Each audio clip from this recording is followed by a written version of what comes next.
Applying for scholarships, university-based grants, and filling out the FAFSA all help account for the expenses of secondary education. However, a majority of college students have to do the one thing parents may fear the most: accept student loans.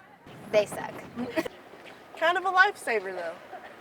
Student loans are scary. But what may be even more of a nightmare is paying for those loans after grabbing that degree. I think that most new graduates think that when they get that first job, they can just pay these off very quickly, but it doesn't work that way.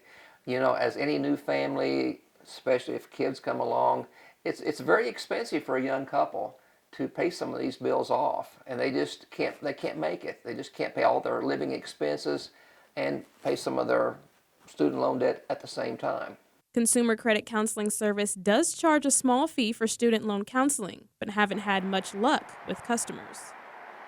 Most of our services are free because we have ongoing revenue coming from most of our services. But this particular one, it's a kind of one and done. But this year, we don't have any luck getting any of our former students to take that counseling through us. The average amount of loans in Missouri is about $30,000. Now at Missouri State University in Drury, they're just a little below that. But at Evangel University, about $5,000 over. I know that I will probably have more than $30,000 by the time I graduate, so it's really scary to think about. After student loans go through, I still have money I pay out of pocket, so I don't think I could ever go to a private school just because it is so much higher, and that's even scarier. To help ease the stress of expenses, loan counselors advise former students to pick a specific program, such as income-based or a deferment plan, to stay on top of payments.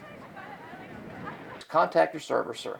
If you're having trouble paying the bills, contact them and work out a new deal to help lower the payments or maybe defer the payments until their income has increased sufficiently where they can go back making the regular payments.